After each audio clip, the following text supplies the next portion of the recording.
Listen to the whistle of the mills. Do not look at me through the cold, calculated figures of your modern economic textbooks, nor as a fading portrait hanging in a gallery of forgotten industrialists. Look at me as a boy who once sat in the damp, deafening dark of a Scottish weaver's cottage, listening to the desperate, rhythmic strike of a hand loom that could no longer feed a family. You sit there today, in your frictionless world of digital transactions and instant comfort, wrapped in the smooth illusion that security can be inherited or purchased with a life of timid compromises. You wait for the perfect salary, the safe investment, the endorsement of an established institution before you dare to stake your claim upon reality. Let me give you a severe truth that the architect of a steel empire carries to his resting place. The man who seeks absolute safety has already signed the deed to his own mediocrity. If you spend your youth hoarding small coins out of a fear of lack, you will die an old man with a heavy pocket and a completely empty soul. I remember the year 1848, when the steam looms broke my father's trade and drove us across the Atlantic to the muddy banks of Allegheny. I was a bobbin boy in a cotton factory, earning $1.20 a week, breathing in the lint-choked air for 12 hours a day, until my bones ached with exhaustion. The world tells you that wealth is born out of a gentle, linear path of accumulation, a slow saving of leftovers after the world has taken its share. That is a lie manufactured to keep you cooperative. True wealth is an act of violent organization. It is the realization that to build a structure that outlives your name, you must first be willing to step directly into the roaring furnace of chaos and forge your own order out of the molten metal of circumstance. Look at your own life through the lens of that blazing fire. How many opportunities have you allowed to slip past because you were afraid of the heat? You stay in the lukewarm job. You maintain the comfortable, uninspired routines, whispering to yourself that you are merely being prudent. You call it wisdom. I call it a slow, domestic suicide of your capability. The most dangerous illusion of the modern man is that time is your collaborator. You think you have decades to build your forge, years to master your material. But while you deliberate, the fire cools. The iron hardens and your life solidifies into a permanent shape of regret. When I was given my first promotion at the Pennsylvania Railroad, I did not wait to understand every lever of the machine. I assumed the command. I risked my name on the movement of trains through a single bold decision when the line was blocked. The universe does not reward the man who weighs every risk until his spirit grows cold. It bends to the man who makes a decision and burns his bridges behind him to ensure there is no path but forward. Let us speak of your obsession with diversification. Your modern financial priests lecture you to scatter your attention across 1,000 baskets. They tell you to mitigate risk, to dilute your exposure, to hedge your bets so that you can navigate life without a single terrifying shock to your stability. This is the philosophy of the professional loser, So Jaime Bay. To scatter your focus is to ensure your delusion. The cold law of accumulation that men realize only when their teeth are gray is this: the true master concentrates his entire vital energy on a singular point, puts all his eggs in one basket, and then watches that basket with the unblinking intensity of a hawk. When I built the Edgar Thomson Steel Works, I did not divide my capital or my intellect between oil, railways, and agriculture. I looked at the world and I saw that the future was being built on iron, and that iron was ready to transform into steel. I committed every drop of my credit, my reputation, and my energy to that single material. My contemporaries called it recklessness. They called it an unmeasured gamble, but it was a calculated siege.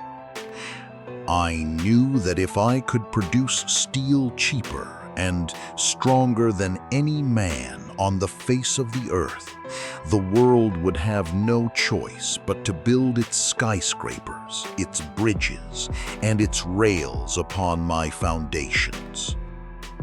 Why do you think your modern life feels so fragmented, so devoid of real momentum? It is because you are trying to be 5 different men at the same time. You want to build an enterprise, master an art, maintain a pristine social presence, and preserve your absolute comfort without a single sacrifice. You are a loose confederation of half-hearted desires. True ambition demands a brutal, monastic focus. It requires you to select your vertical line, to dig down past the topsoil of public opinion, and to anchor your will in the bedrock of a single discipline until you have mastered its anatomy from the root to the peak. This requires you to master the law of the cost. Most men look at the price of an asset in terms of dollars. I have always measured the price of an asset in terms of human freedom. A high salary is an elegant cage if it prevents you from owning the machinery of your own production. Every hour you spend executing another man's vision for a safe wage is an hour you have permanently subtracted from the architecture of your own legacy. You must learn to look past the immediate comfort of the payroll. You must treat your capital not as money to be spent on luxury, but as raw fuel to be fed directly into your engine of independence. The man who buys toys before he owns his time is dressing his own shadow in silk. He remains a tenant in a kingdom built by lenders who thrive on his short-sighted vanity. Break the cycle of your small consumption. Double your investment in your own capacity, and look at every financial transaction as a tactical skirmish for your long-term sovereignty. Look around you at the institutions you trust to secure your old age. You believe your social systems, your corporate structures, and your collective committees are designed to protect your human worth. What a tragic, sentimental delusion. A corporation does not possess a soul. It possesses a balance sheet. The market does not care about your good intentions. your family's history, or your delicate emotional states. It understands nothing but the cold, mathematical distribution of efficiency. I managed my mills by the law of the ledger. I tracked every pound of fuel consumed, every minute of labor expended, and every fraction of a cent lost in the friction of production. If an executive could not reduce the cost of his department, his virtue was entirely weightless to me. I replaced him without a single moment of hesitation. The modern world has re-engineered this severe law into an invisible system of psychological compliance. They give you titles, they offer you corporate wellness programs, and they reward your obedience with synthetic metrics of status to keep you dependent. They want you to remain a highly efficient component within their machinery, predictable, stable, and completely neutralized. The moment you allow a collective group or a corporate senate to vote on your destiny, you have handed them the keys to your intellect. You can no longer speak the raw truth at your desk. You cannot risk the grand, chaotic leaps of independence. You become a well-behaved cog waiting for an administrative pension. Break the mirror of their expectations. The cold truth that men realize too late is that your peers do not want you to become a king. They want you to remain an efficient taxpayer to soothe their own collective paralysis. Your ascent is a threat to their comfort because it exposes their own cowardice. Do not spend your vital energy trying to win the consensus of the mediocre. The only approval you require to conquer your territory is the silent assent of your own mirror at midnight. If you must receive an injury from an adversary or a competitor in your arena, do not react with petty emotional complaints. Do not seek apologies. Strike back through the overwhelming execution of your efficiency. When you outproduce, outplan, and outlast your opponents until their market share dissolves into the soil, you have delivered the only argument that matters. This is not a call to personal malice. It is a law of systemic clarity. Half measures are the parents of all ruin. If you decide to clear an obstacle from your path, do it with such flawless, overwhelming momentum that the contest ends before the crowd even realizes it has begun. Let us speak of the end. Let us speak of the ultimate liquidation. Every man who climbs the mountain of accumulation must eventually confront the terrifying reality of the descent. The world looks at my life as an unbroken line of material triumph, the sale of Carnegie steel to J. Pierpont Morgan for $480 million, making me the richest man on the face of the earth.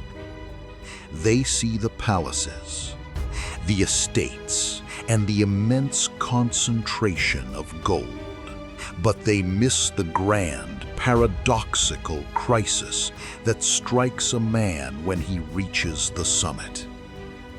You think a man who has spent his youth counting every penny does not know the limitation of the coin. I knew. I sat in my mansion at New York, looking at the mountains of paper wealth, and I realized an absolute unbending law of our condition. He who dies rich dies disgraced. The accumulation of millions is a dangerous narcotic if it is not coupled with an equal level of surrender. Money in its raw state is nothing but compressed human energy. If you hoard it within your vaults until your breath leaves your body, it turns into a stagnant swamp that rots your lineage and corrupts your soul. It becomes a monument to your own fear of lack. The modern man spends his prime years sacrificing his health, his family, and his peace of mind to build a massive tower of gold, believing that he can purchase an extension on his mortality. What an extraordinary waste of flesh! You cannot bribe the graveyard. The knives of time are already moving through your assets, and eventually, the white sheet of a final bed will claim your strength. What is the cash value of your vanity tonight? You hold on to your reputation, your small hoards of comfort, your illusions of control, as if you have 1,000 years to waste. But the ledger must be balanced. The second half of a successful life must be an act of systematic distribution. I spent the final decades of my life giving away more than $350 million, planting libraries across the English-speaking world, building halls for music, and establishing funds for peace. Not out of a desire for a public applause, but out of a profound necessity to purify my own spirit before the curtain fell. I had to return the energy to the reservoir from which it was drawn. The cold truth that men realize too late is that your net worth is entirely weightless unless it has been converted into an engine that elevates the capacity of your fellow man. If your wealth is used merely to insulate your skin from the friction of reality, you have lived as an elegant slave to your own anxiety. Let go of your fear of lack. Stand up, audit your position, look your mortality directly in the eyes and realize that you have nothing to lose but your illusions. Breathe. Let the artificial static of your modern world drop away into the darkness. Let the frantic panic of your bank accounts, your digital standings, and your manufactured desires fall from your shoulders like a heavy, waterlogged cloak. You are not a helpless piece of driftwood caught in the currents of this economy. You are a localized focus of universal energy, a sovereign intellect given a brief, incandescent hour on this earth to impose your highest order upon the chaos of reality. You are the builder. You are the founder. You are the master of your own internal republic. Look out over the landscape of your remaining years. The territories of your potential are wide, open, and waiting for your forge. The vertical lines of your destiny are waiting to be concentrated. The golden handcuffs of your safe, soul-crushing compliance are waiting to be broken.